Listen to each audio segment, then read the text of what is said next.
merci d'être venu parce que tu étais à la base de cette icône scénique, première génération. Maintenant, on est déjà à la quatrième génération. Quatrième génération. C'était une voiture pour une famille moderne. Et c'était un ovni sur la route. Les gens regardaient ce véhicule-là. C'était un véhicule original, qui sortait de l'ordinaire, qui n'avait jamais été fait. Donc des grandes surfaces vitrées, le scénic. Il y a aujourd'hui beaucoup de compétitions, notamment de crossover. Oui. Alors c'était pour nous en fait le moment de dire soit on renouvelle complètement l'esprit scénique, soit on arrête et on passe au crossover. Alors c'est vraiment le pari qu'on a pris avec Renault. Et c'est un bon moment peut-être de te montrer maintenant le Scénic 4, quatrième génération de cette belle histoire de Renault. Alors, je suis impatiente. Oui, moi aussi.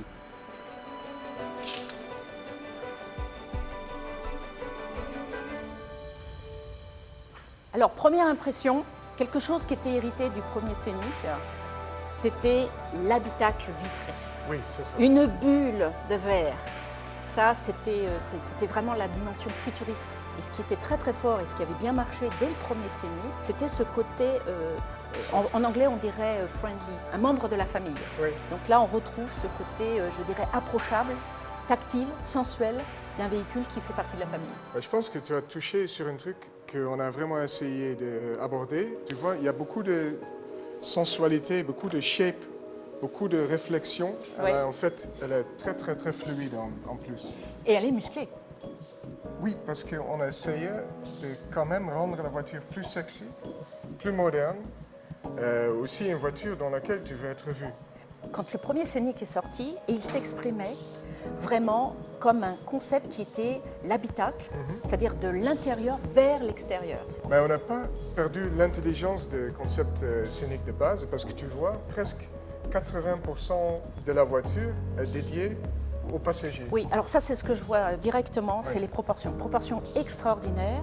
Ce qui joue un grand rôle pour nous, c'est les grands roues. En fait, Et bien placé par rapport à la dans caisse. la coin, et ça donne un empattement très long, ça veut dire qu'il y a beaucoup de place pour les passagers à l'intérieur. Ils sont très confortables, très hautes pour le style et la sécurité.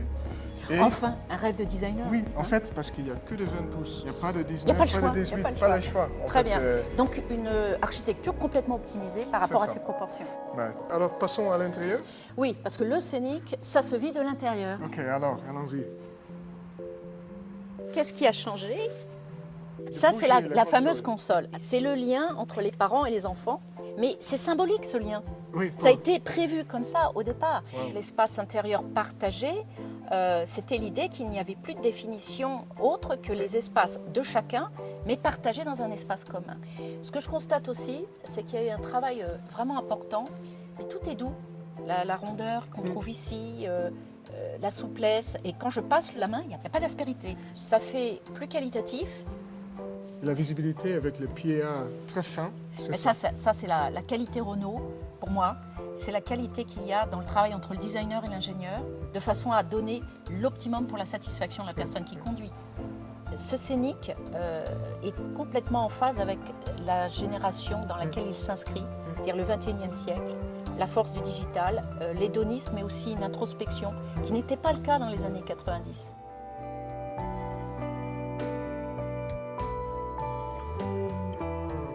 En fin de compte, il a grandi, il est mature et il s'assume complètement aujourd'hui. Et moi, je lui souhaite longue vie, j'espère qu'il y en a encore beaucoup d'autres. Oui, oui, c'est que le début.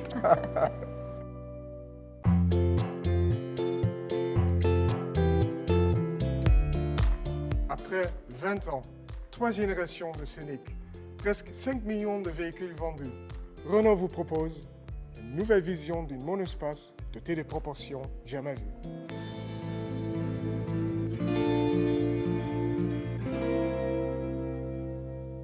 Renault Scénic, c'est naturellement une voiture iconique pour Renault, très important, presque 5 millions de ventes, 4e génération, alors il faut respecter l'icône, garder l'esprit, et en même temps, il faut renouveler, rendre la voiture pertinente dans son temps. Maintenant, il y a des monospaces chez tous nos compétiteurs.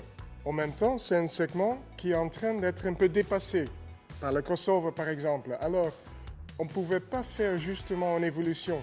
Il fallait faire une rupture parce qu'il fallait donner un nouveau souffle à ce segment.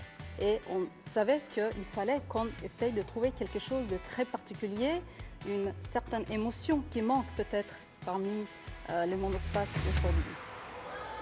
On s'était inspiré du concept car Airspace, qui avait eu un très bon accueil au Salon de Genève il y a exactement 5 ans. On a voulu faire en sorte vraiment d'avoir un concept car dans la rue. La voiture se retrouve plutôt dans la proportion de la voiture. La voiture, elle a des grands roues de 20 pouces. Ça vraiment donne un côté sportif, même sexy, à une voiture comme un monospace. Le roue, pour une voiture, c'est un peu comme les chaussures pour un athlète.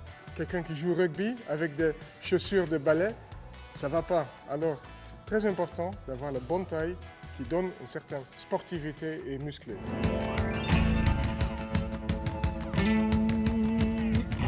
En termes d'expression stylistique, on retrouve beaucoup d'éléments d'Airspace aussi dans Nouveau Scénic, notamment la ceinture de caisse en forme de vague. Cette ligne de ceinture caractéristique donc, qui décrit une vague avec un rebond sur l'épaule arrière.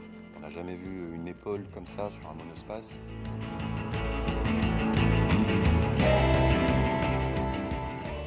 Le jaune miel, effectivement, est la teinte image du Nouveau Scénic. C'est une teinte qui a été directement inspirée par le concept car Airspace. Donc pourquoi un jaune? Parce que dans la stratégie design qui est représentée par la fleur du cycle de la vie, le jaune correspond au pétale family. Et pourquoi ce jaune? On aurait pu mettre un jaune primaire tel qu'on peut en trouver sur des véhicules sportifs. Là, l'idée était de faire une teinte qui soit à la fois vive, mais aussi riche et chaleureuse. On a voulu faire du biton essentiellement pour exacerber le côté distinctif de la silhouette du véhicule et la rendre plus aérodynamique. On ne propose pas une multitude de variétés de teintes de toit, mais du noir pour avoir quelque chose de plus chic, plus statutaire. Je suis très fier aujourd'hui de Nouveau Scénic, très curieux de le voir dans le trafic, de voir ce qu'il va donner à côté des autres véhicules. Et chaque fois que je vais voir un nouveau Scénic dans la rue, je vais avoir un sourire comme ça.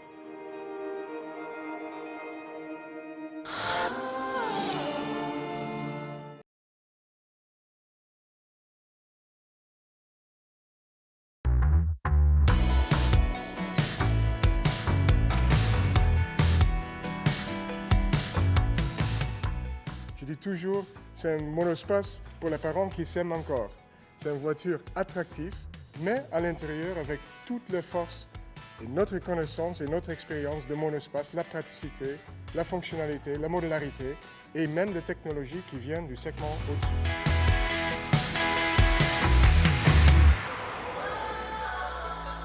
Il fallait absolument que cet intérieur exprime la largeur. Il fallait vraiment avoir un traitement dans l'horizontalité. La planche doit exprimer la légèreté et vraiment la largeur. Il faut la stretcher un maximum de façon à ce qu'on ait cette notion de confort. Un petit peu comme l'espace. On a gardé notamment la connexion planche-panneau de porte qui est en continuité. En intérieur, ce qu'on a essayé de faire, c'est d'accompagner le positionnement produit et design qui était de vouloir un véhicule plus dynamique et plus moderne. Donc pour moi, l'exercice a consisté à mélanger ces deux registres qui sont et des codes plus dynamiques, donc plus basés sur le contraste, des éléments statutaires, tout en conservant les codes génétiques d'un monospace qui sont des matières chaleureuses, la notion de confort, de vie à bord et d'habitabilité. Le Nouveau Scénic, c'est un petit peu comme un ovni, parce que c'est un objet qui, pour moi, est vraiment en rupture stylistique avec les anciennes générations de Scénic.